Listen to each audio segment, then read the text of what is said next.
Hello বন্ধুরা, শুভ সকাল। তোমরা কেমন আছো? আশা করি তোমরা খুব ভালো আছো। আমার পরিবারও খুব ভালো আছে, আমিও খুব ভালো আছি। তা চলো, আজ হচ্ছে বৃহস্পতিবার। ছোট্ট একটা মিনি ব্লগ নিয়ে তোমাদের সামনে হাজির হলাম।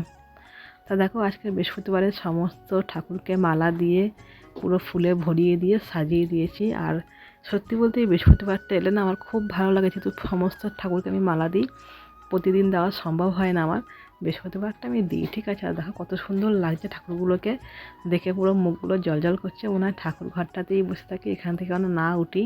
আর প্রত্যেকটা ঠাকুরকে এত সুন্দর করে সাজিয়েছি, দেখে নিজেরই খুব ভালো লাগছে। তো চলো, এদিকে তাড়াতাড়ি করে পুজোটা দেওয়া হয় না। বৃহস্পতিবারে পুজো করতে গেলে অনেকটা সময় লাগে, প্রায় 1 ঘন্টা পারও হয়ে যায় অনেক সময়, আর 1 ঘন্টাও লাগে। তো এদিকে আমার পুজোটাও দিয়ে দিলাম।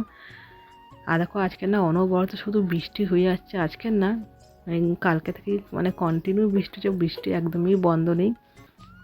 এই পাশে আমার পুজো হয়ে গেছে। আমার শঙ্খ বাজাতে খুব ভালো লাগে, কিন্তু বেশিক্ষণ পারি না, অল্প সময় বাজাই, তারপরে ছেড়ে দিই, নাহলে দম লাগে, ঠিক আছে।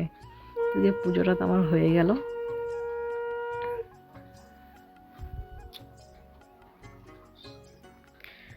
তা বন্ধুরা, তোমাদের কার কার পুজো হচ্ছে একটু জানাও আমাকে কমেন্ট করে, ঠিক আছে। দেখো, কাল থেকে অনবরত বৃষ্টি হয়ে যাচ্ছে। দেখো, তোমাদের দেখাই, দেখতেই পাচ্ছ। এত বৃষ্টি হচ্ছে, কি বলবো বন্ধুরা তোমাকে। ছেলে মেয়েগুলোকে সকালবেলা স্কুলেও পাঠাতে পারি, যেহেতু মুষলধারে বৃষ্টি হচ্ছে, কী করে পাঠাবো।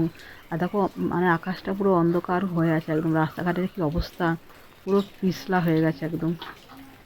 তো চলো, ভিডিওটা আমি এখানে শেষ করলাম। তোমরা ভালো থেকো, সুস্থ থেকো, টাটা, বাই বাই।